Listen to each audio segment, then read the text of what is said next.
Ladies and gentlemen, welcome back to another video. Today I am reviewing episode 126 of Dragon Ball Super, titled Surpass Even a God, Vegeta's Desperate Blow. This was a pretty crazy episode of Dragon Ball Super, guys. There is just so much to talk about. We're going to talk about God of Destruction Toppo, Android 17, FRIEZA, and Jiren. But I'm not gonna lie, the person we're gonna talk about most in this video is Vegeta. But before we go any further though, guys, just real quick, my name is Dooley. You can find me at youtube.com/Dooley. But you won't just find me, you'll find a community of over 38,000 Dragon Ball Super fans, a growing family, and you are welcome to be part of it. You can join by hitting the subscribe button below this video or via the link in the description. If you decide to do that, then welcome to the family in advance. Also, because so many of you guys requested it, we now have an official channel Discord.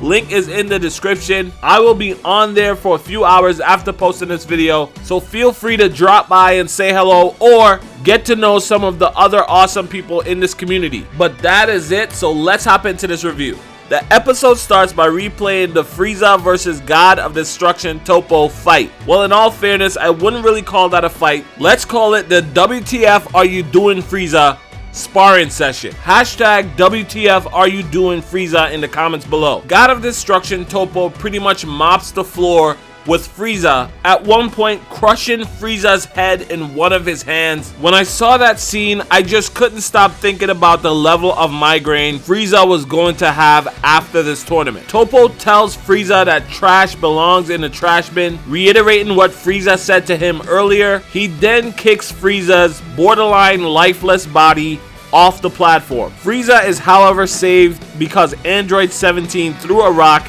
hitting FRIEZA's body, causing it to land on another floating rock, which in turn stops FRIEZA from falling into the abyss and saves him from being eliminated. Let me say this, guys, in last week's episode when I mentioned that I was disappointed in FRIEZA, there were quite a few FRIEZA fans in the comments who were upset. I also saw quite a few people saying that this is all part of FRIEZA's plan. Guys, listen, I love a good theory as much as the next guy, obviously. Look at my channel. But if you think getting his skull crushed and kicked off the platform is part of FRIEZA's plan, you are simply denying reality. Let me ask you something.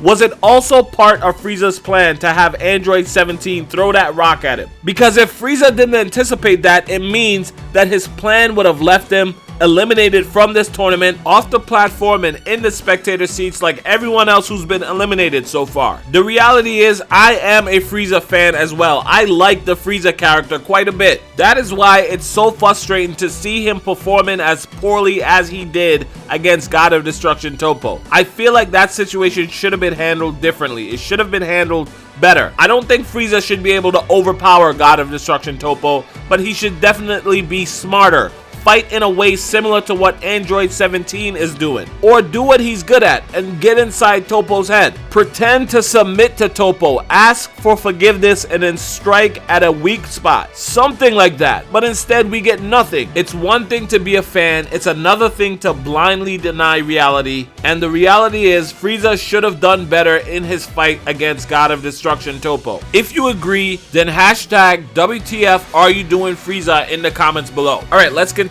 Toppo turns his attention to Android 17, and guys, it quickly becomes obvious that Android 17 cannot do much against someone at Toppo's level. But still, 17 doesn't give up. He tries using Toppo's own destruction key against him by leading him below a pile of rocks, where Toppo's ki blast caused those rocks to collapse on himself. Guys, obviously that is not enough to stop Toppo. Toppo blasts the rocks away, and this is where he gets some significant damage off on Android 17. Toppo creates this giant ball of ki, and while he is on the verge of eliminating Android 17, guess who shows up and saves the day? No, it wasn't Vegeta. We'll get there. It was FRIEZA. FRIEZA appears to have miraculously recovered from all the damage he took earlier. He hits Toppo with a paralysis technique that completely immobilizes Toppo. He then walked over to Jiren and hit Jiren with that combo wombo and won the tournament for Universe 7 No, I'm lying.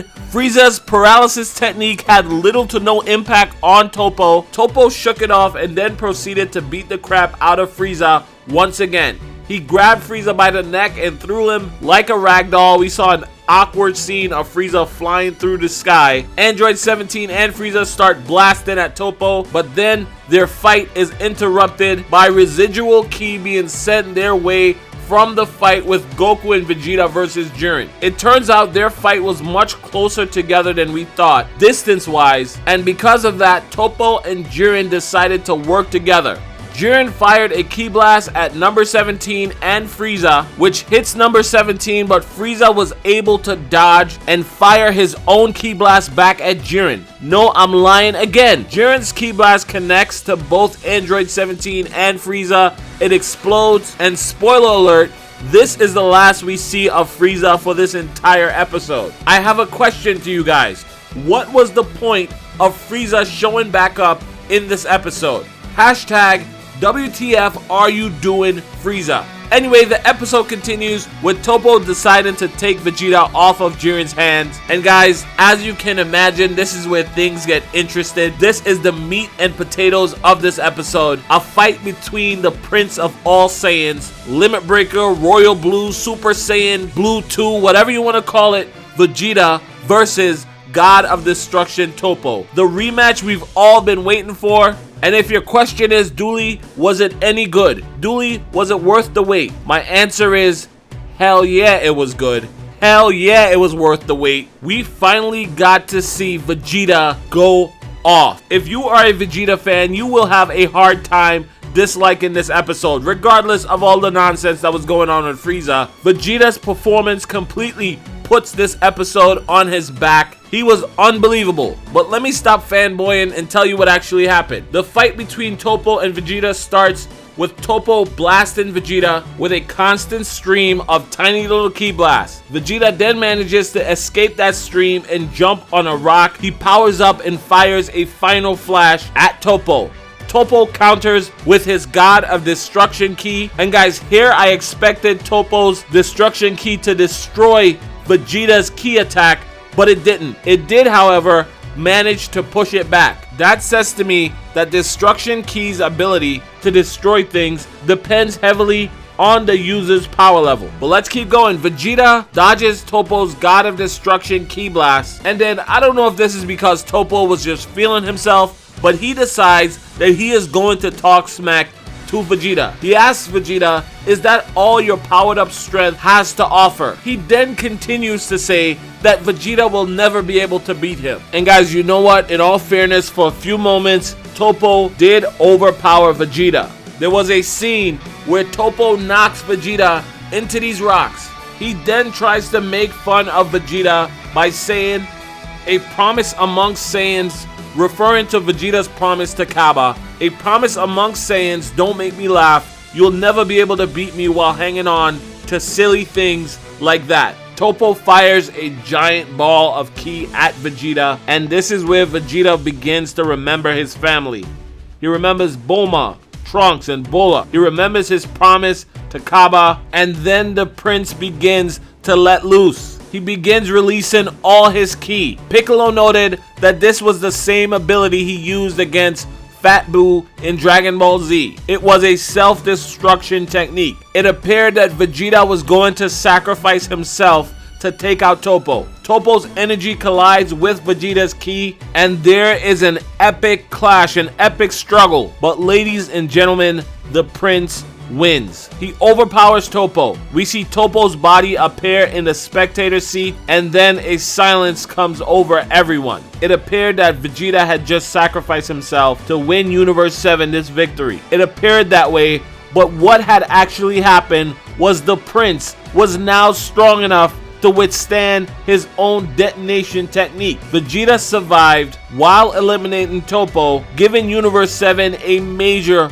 advantage in this tournament. It is now a 4-on-1 fight against Jiren. I say 4-on-1 because not too long after this fight, Android 17 reappears. He managed to survive Jiren's attack. Frieza is nowhere to be found, but we know he wasn't eliminated because he did not show up in the spectator seats. Guys, after this, we get a very, very unexpected scene from Jiren. Jiren tells Toppo he's disappointed in him. He then comically roundhouse kicks Goku to the face. I don't know what that was about. And then Jiren starts to smile. I talked more about this in the preview review for episode 127.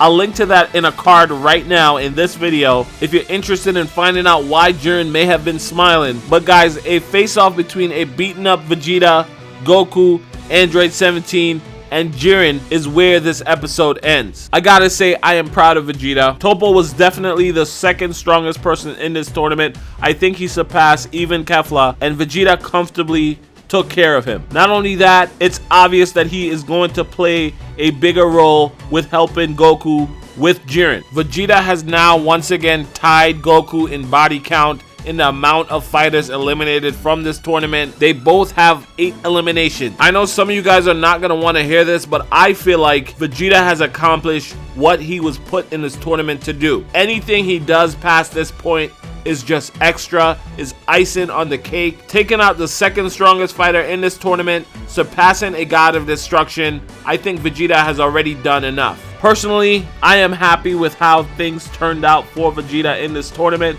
I know a lot of you guys still want to see Ultra Instinct, and who knows, maybe it'll come. But as of right now, I am content. Anyway, that is all I have for you guys. I hope you enjoyed this review. Listen, if you're a FRIEZA fan, don't be too mad at me. It's all in good fun. FRIEZA likely has a bigger role to play before the end of this tournament, and it's going to be revealed at some point in the next 5 episodes. So we'll see what happens. Thank you guys for checking out this video. Social media links to follow this channel are in the description. So is Discord. #DudeCrew. Guys, have a great day, and I'll catch you in the next video.